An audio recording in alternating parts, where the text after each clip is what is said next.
Hi everybody, this is Boog-ass Reviews, and today I'm going to be doing a review on the brand new Marvel Legends Daredevil Born Again Daredevil and Punisher figures.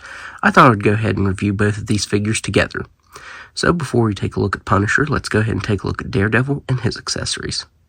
So first up, Daredevil comes with a right fisted hand and a left open hand.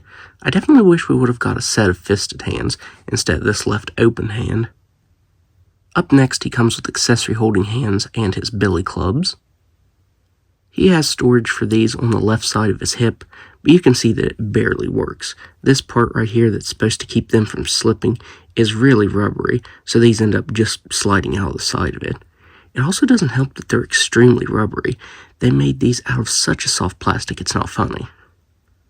And finally, he comes with this line that you can attach to the billy clubs, both sides there. And this is really, really long. It's textured really nicely.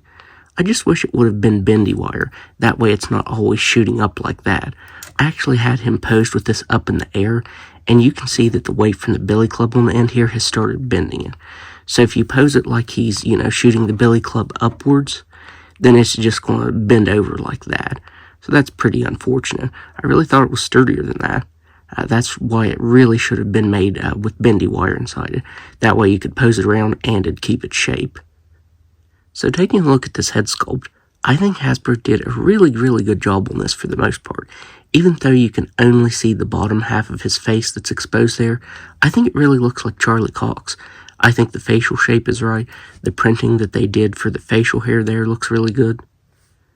I just think that's a really good likeness of him, even though you can really only see this part of his face. My only complaint is I feel like his head is kind of big right here. I mean, from the side it looks fine, but I feel like it's a little bit big here on the sides. Maybe it's just me. But for the most part, I think they did a really good job on this. Like I said, I think that's a pretty good likeness there. It would have been really, really cool if Hasbro would have included an unmasked head with this, but maybe that came down to likeness rights and stuff like that. I saw someone try the Spider-Man No Way Home Matt Murdock head on this, and it sat like clear up here on the peg.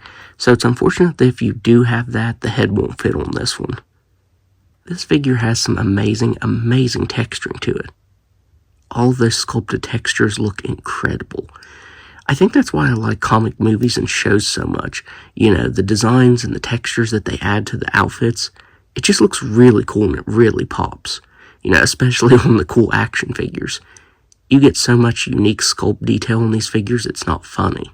I also think it's cool that Hasbro started using these type of joints like McFarlane Toys uses. These kind of cup butterfly joints. I really like that they started using those. They sculpted these really nicely. One thing that I can't quite remember on the show, I swear all of these parts there, this dark gray color, I swear they were black. Maybe it was just my eyes, but I really swore that these parts were black.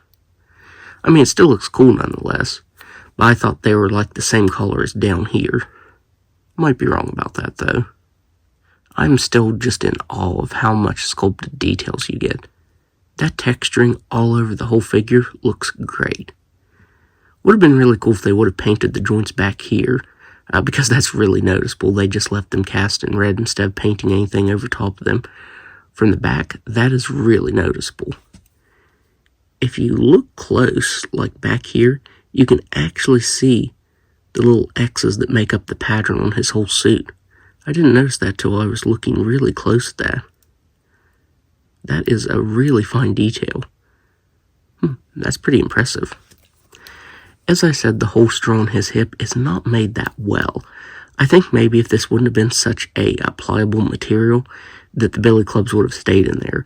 But because of how soft it is, it just slips right out. And then there are the boots. Some pretty cool sculpt detail here. Nothing on the bottoms, though. Would have been cool if they would have sculpted a little bit of tread on his boots here. So now, let's go ahead and go over his articulation. So he has a ball hinge neck. It's a hinge up here and a ball joint down here. They can look up just about all the way. His helmet does hit on his neck there. He can look down all the way, though. He can move his head side to side and around just a little bit. He has shoulders that can move up all the way, spin all the way around. He has swivel at the bicep, double jointed elbows that can bend in that far, wrists that hinge up and down, and spin all the way around. Now here's where the articulation really sucks on him. He has a ball joint diaphragm that can move back very slightly, and he can't move forward at all. I feel like they should have done a ball joint right here, and then use this pattern right here to make an ab crunch, a cut right there. That way he could move forward a little more. You know, Daredevil's a pretty athletic character, so it sucks you really can't get him moving forward more than that. He does move side to side, but yeah, moving down, that down movement is almost non-existent. He has a waist swivel, hips that can just about do a complete split. He can only kick forward that far. I definitely wish he could kick forward a little bit more. He can kick back just a little bit. He has a swivel at the thigh, double jointed knees that can move back all the way, ankles that can move down all the way, up just a little bit, and a pretty nice ankle rocker. So now, let's go ahead and take a look at the Punisher and his accessories. So first up, the Punisher comes with this right fisted hand and left open hand. Up next, he comes with accessory holding hands. Up next, he comes with this knife. Not a whole lot of sculpt detail to it, it's just cast in this black color. I'm really disappointed by what a squishy material it is. You can see how freely it bends. He does have a sheath for this on the back here, but it bends something fierce getting it in. You know, if you pose him a certain way, it'll start to bend like that. I don't know why Hasbro chose to cast all of his weapons in such a soft material. Up next, he comes with his axe, and man, he was doing some serious damage to people with this. This is a really cool accessory. You can see that it actually has some pretty cool sculpt detail, like a lot of scratches there on the blade. Would have been cool if they would have printed some silver over top of that. I think that would have made it pop. But for the most part, the paint on it's really flat. And finally, he comes with his pistol. It's sculpted really well too, but the only sort of paint you get is the gray here for the ammo clip. He also has a holster for this, but man, getting it out of his hand, it bends really bad. You also stretch his hand out if you put the pistol in it. So the axe, I forgot to say, the axe was a little bit loose in his hand because of holding this. So he does have storage for that there, but I mean it's Punisher, so you're going to want to display him with a gun. This is actually the way that I like to leave Punisher displayed. I like using this left open hand to grip his pistol holding hand. I think that actually looks pretty cool there. So now, let's go ahead and take a look at his head sculpt. So taking a look at this head sculpt, I think this is a very, very good likeness of Jon Bernthal. I think it looks a lot like him. It's definitely way better than the previous one, which I think this was actually the first time that Hasbro used printing tech. Which, man, the eyes and the eyebrows on this look really bad. Maybe if it wasn't for that, it might actually resemble him. But yeah, this new one is a lot better. I will say that something is slightly off about this head sculpt, though. I think maybe it's like in the eyes and the eyebrow region. I do know from the digital mock-ups that they showed, and I think even the prototypes that they showed off at the conventions, I think he had darker skin tone. And one big complaint that I have with this figure is the hair is sculpted really nicely. It's actually sculpted to the head. It's not a separate piece. And they did not do a good job on the fade on his haircut. It is a perfect line all the way around his head. And on the digital mock-ups that they showed, it was actually a really good fade. It looked convincing. I think maybe that's what throws this figure off too. It almost looks like his hair is a separate piece attached to his head because of that perfect line. It lines up right with his hairline right here, so that perfect line goes all the way around his head. So maybe that's what's throwing this figure off too, is that. Which it's really weird because they printed the fade on, and I think that actually looks pretty realistic till you get right here. I'm not sure why they did it like that. You know, maybe they should have printed all the variation up to here. Do solid paint right here, and just print all the hair on up to this point. I think that would have looked a lot better. But still, overall, I think it definitely looks like Jon Bernthal. One thing I noticed is they did actually get his nose right. I think he's had it broken like 14 times or something like that. And they definitely got that right. So definitely the facial shape and everything really looks like him. As for the rest of the outfit, it is sculpted really nicely.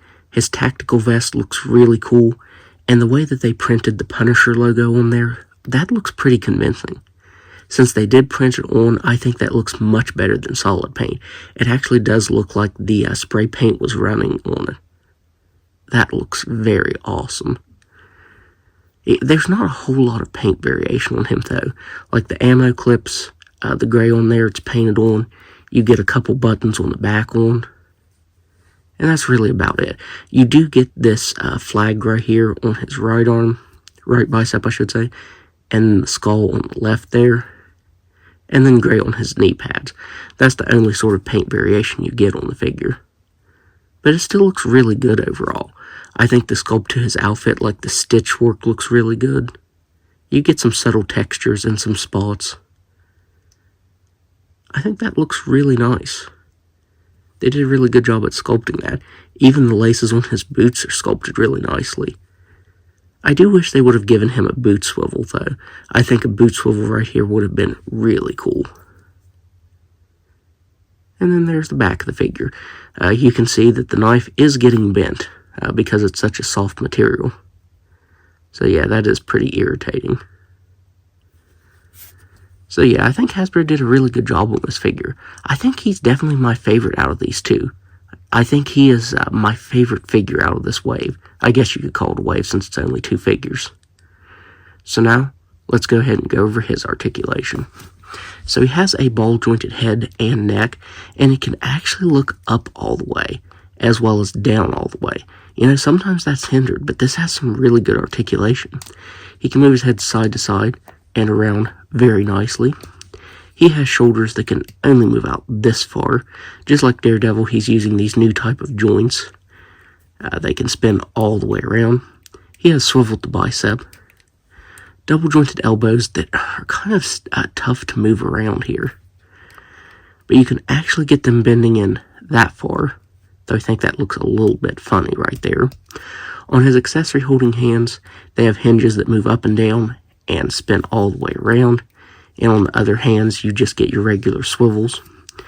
Just like with Daredevil, he has a ball-jointed diaphragm, and the articulation is so hindered.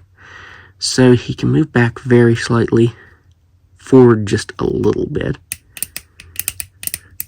The side-to-side movement is incredibly crunchy. So yeah, I'm disappointed with the ball-jointed diaphragm on this one too. The waist swivel barely moves. I thought maybe I was hitting on this, but I mean, this thing's so soft that wouldn't hinder it.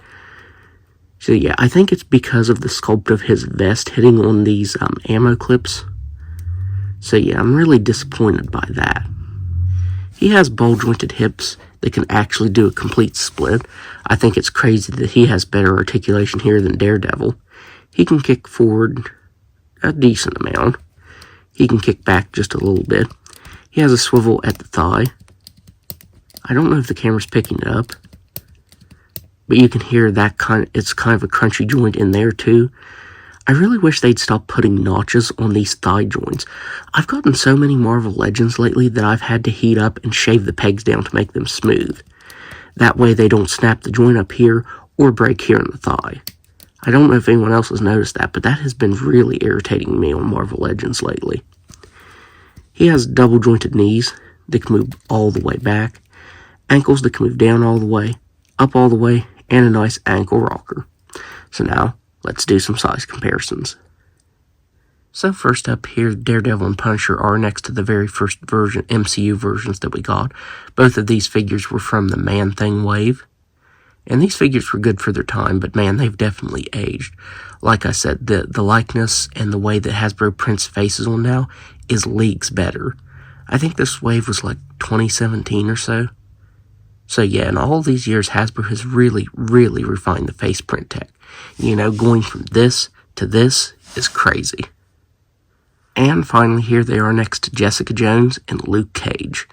And hopefully, since Jessica Jones is going to be in Daredevil Season 2, we'll get a new version of her.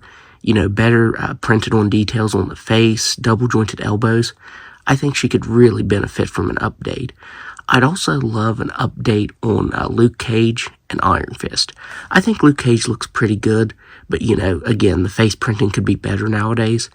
And that Iron Fist, they actually did make an Iron Fist for Netflix, the Netflix show. He was part of a San Diego Comic-Con box set, though, and he is pretty pricey nowadays. So I would love to see Hasbro revisit that figure now. So overall, I think Hasbro did a really good job on both of these figures.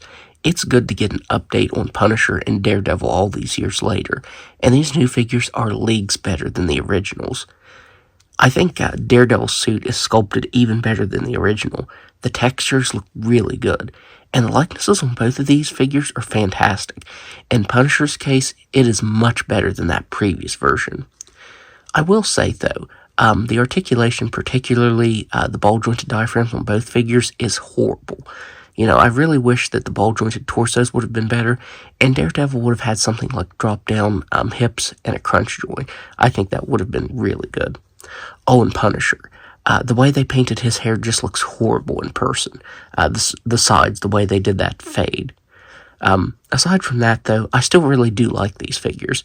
I know that sounds pretty negative, but overall, I still really like these figures, and I'd recommend picking them up if you can find them.